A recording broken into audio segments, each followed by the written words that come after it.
You're banned from the family beach house forever. My stepmother's voice crackled through the phone, dripping with satisfaction. I've changed all the locks, and don't even think about trying to get in. This is what you deserve for ruining Lily's graduation party. I stood in my apartment, staring at the sunset over the city skyline, my grip tightening on my phone. Victoria, my stepmother of 12 years, had always excelled at making my life difficult. But this was a new low. The party you specifically didn't invite me to. I kept my voice steady, years of practice masking my emotions. The one where you told everyone I was too busy to attend my own stepsister's celebration. Oh, don't play victim, Alexandra. Victoria's laugh was sharp. Everyone knows you're jealous of Lily's success. And now you'll never set foot in that beach house again. I've made sure of it. I closed my eyes, remembering the last time I'd been there with Mom, just weeks before her cancer diagnosis. We'd sat on the wraparound porch, watching the waves crash against the shore, while she told me stories about how my grandparents had built the house from scratch in the 1960s. The house isn't yours to ban me from, Victoria, I said quietly. Your father signed it over to me last month. It's mine now, and I don't want you anywhere near it. You're just like your mother, always thinking you're entitled to everything. A small smile played at my lips. Thanks for letting me know about the locks, I said, then hung up before she could respond. Walking to my home office, I opened the bottom drawer of my filing cabinet and pulled out a thick manila envelope. Inside was the trust document Mom had created 3 months before she passed away, along with the deed to the beach house. She'd known Victoria too well, had seen how she manipulated my father and slowly pushed me out of my own family. Alexandra, Mom had said, her voice weak but her eyes sharp as ever, the beach house is our legacy. Victoria's been trying to get her hands on it since the day she married your father. I won't let that happen. I'd been 20 when Mom died, and Victoria had wasted no time consolidating her power over my father and our family home. But the beach house? That had been placed in an ironclad trust with me as the sole beneficiary, managed by Mom's longtime friend and lawyer, Margaret Sullivan. My phone buzzed with a text from Victoria. I've already told the local police you're not welcome here. Don't embarrass yourself by trying to break in. I forwarded the message to Margaret, along with a brief explanation of the situation. Her response came within minutes. Time to show our cards. I've got all the paperwork ready. Before I could reply, another text came through, this time from my stepsister Lily. Mom told me what she did. You deserve it, you know. You've never been part of this family anyway. Lily, 3 years younger than me, had been Victoria's perfect weapon since the beginning. Every achievement of mine was overshadowed by Lily's needs, every family event arranged around her schedule. The graduation party I'd supposedly ruined? I hadn't even known about it until I saw the photos on social media. My father called next, his voice tired and distant. Alexandra, please don't make this difficult. Victoria's just trying to protect our family's harmony.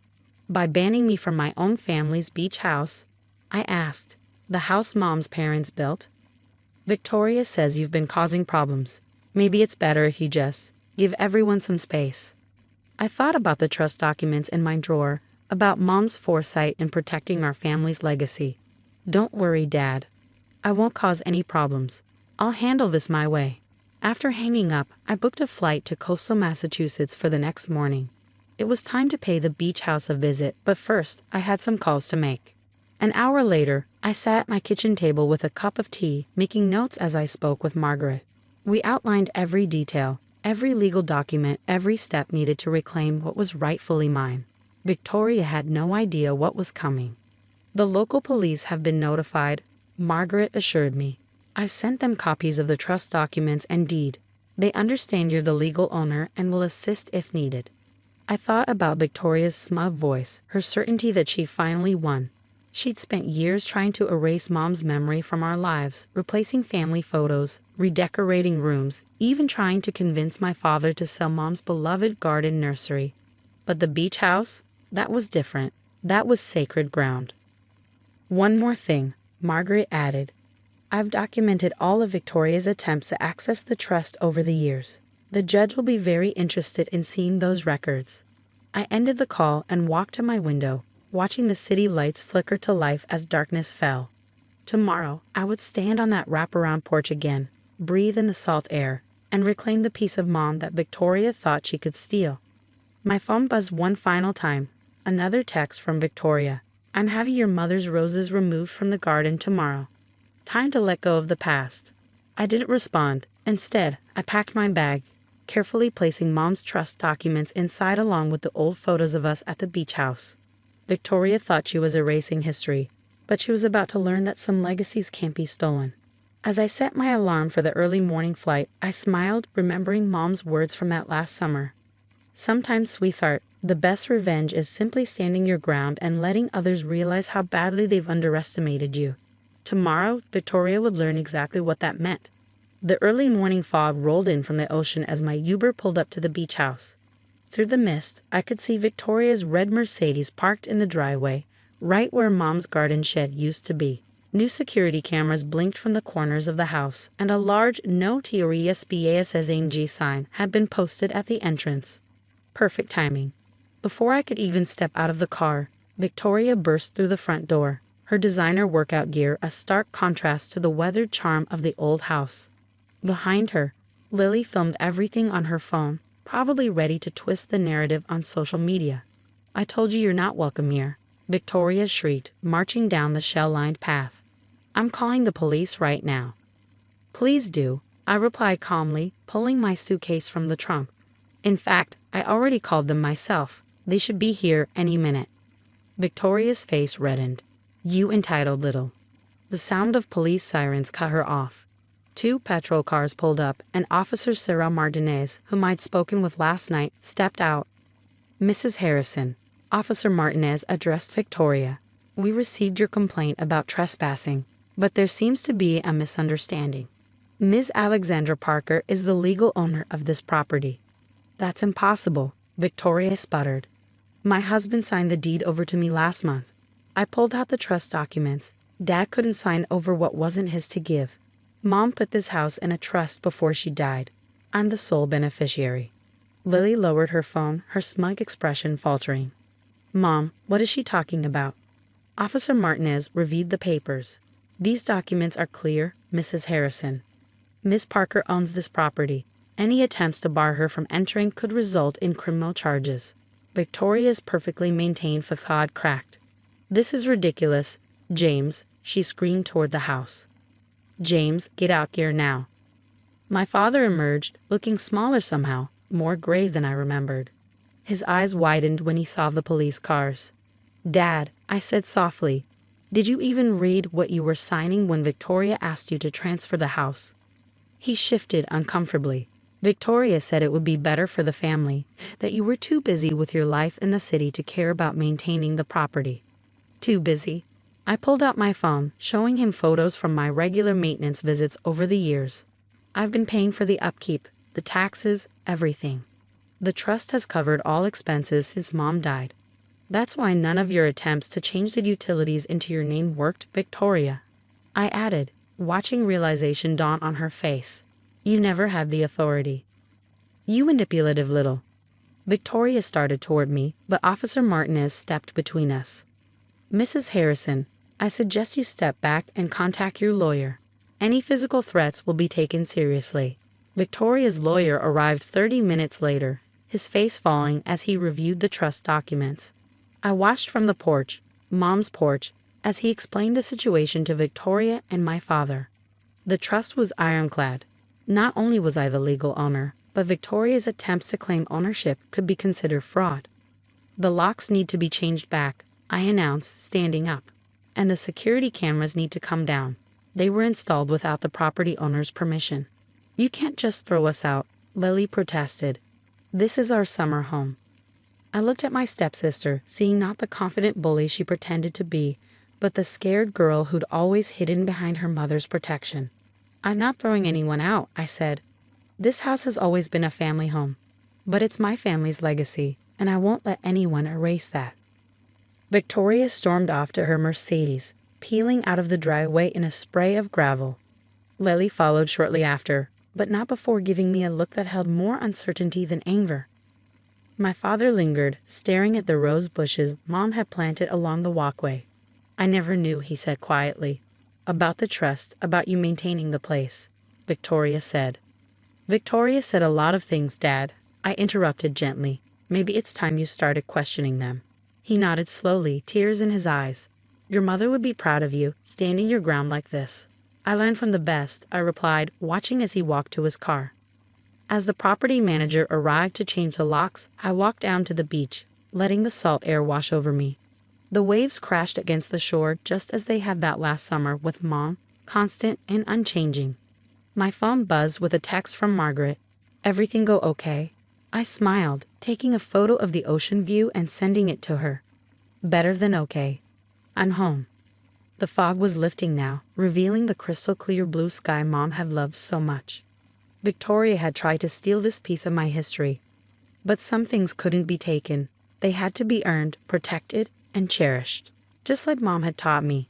Over the next few weeks, the beach house transformed back into the sanctuary Mom had always intended it to be. I rehung the old family photos Victoria had stored in the attic, replanted Mom's beloved hydrangeas, and restored the hand-painted tiles in the kitchen that told our family's story.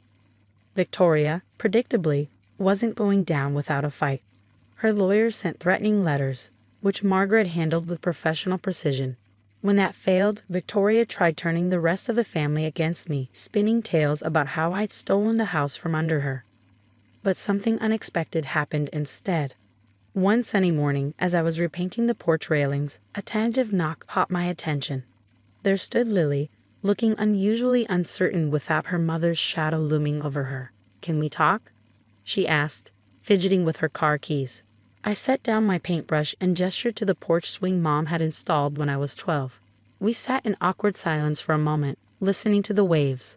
"I found these in Victoria's desk," Lily finally said, pulling out a stack of papers. "They're letters your mom wrote to you before she died.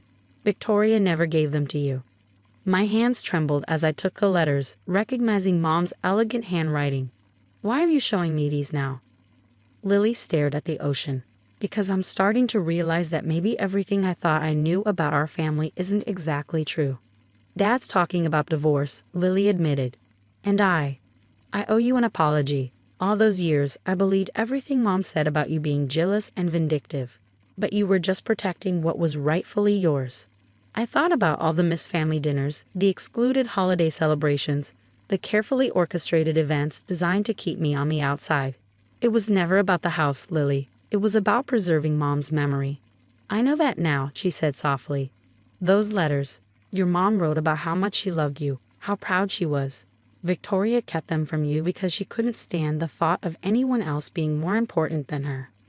That evening after Lily left, I sat on the porch reading Mom's letters by sunset. Each page was filled with love, wisdom, and the kind of guidance I desperately missed these past 12 years. In the final letter, dated just days before she passed, Mom wrote, "Remember, sweetheart, our strength isn't in the walls of a house, but in the courage to protect what matters most." The next morning brought another surprise visitor, my father, looking older and more vulnerable than I'd ever seen him. "I've been a fool," he said, taking in the restored garden. "I let Victoria make me forget what was important."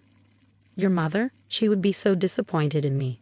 "Mom understood more than you think," I replied, showing him her letters. "She knew Victoria would try to come between us. That's why she protected the house the way she did." Together, we spent the afternoon going through old photo albums I preserved. Dad sharing stories I'd never heard about his early days with Mom. It wasn't perfect, and years of damaged trust couldn't be repaired in a day, but it was a start. Victoria made one final attempt at claiming the house, showing up unannounced with a real estate agent in tow. "This place is wasted on you," she spat. "You can't even appreciate its market value."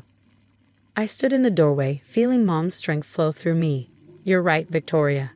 I don't see this house as a market value. I see it as priceless." The real estate agent, upon learning about the trust and the property's legal status, quickly excused herself. Victoria left too, but not before delivering one last threat. "This isn't over." But it was over. The truth had finally come to light, and with it came an unexpected peace. Lily started visiting regularly, slowly building the sisterly relationship we'd never had a chance to develop. Dad found his way back to himself, filing for divorce and rediscovering the man Mom had fallen in love with. As for me, I kept my apartment in the city but spent every possible moment at the beach house. I hosted family gatherings, real ones, filled with laughter and love instead of competition and manipulation. Mom's garden flourished again, her roses climbing the trellises just as they had when I was young. One evening, as I sat on the porch swing watching the sunset, I found a hidden envelope taped beneath the armrest. Inside was one final note from Mom, written in her familiar hand.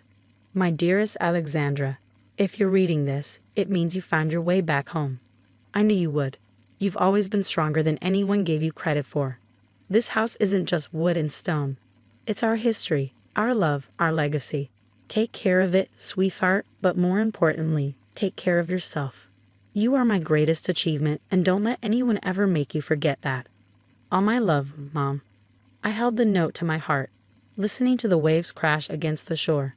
Victoria had tried to steal my inheritance, but she failed to understand that the real legacy wasn't in the property deed or trust documents. It was in every sunset viewed from this porch, every shell collected along the shore, every memory of love that even she couldn't erase. Mom had known that all along, and now finally so did I.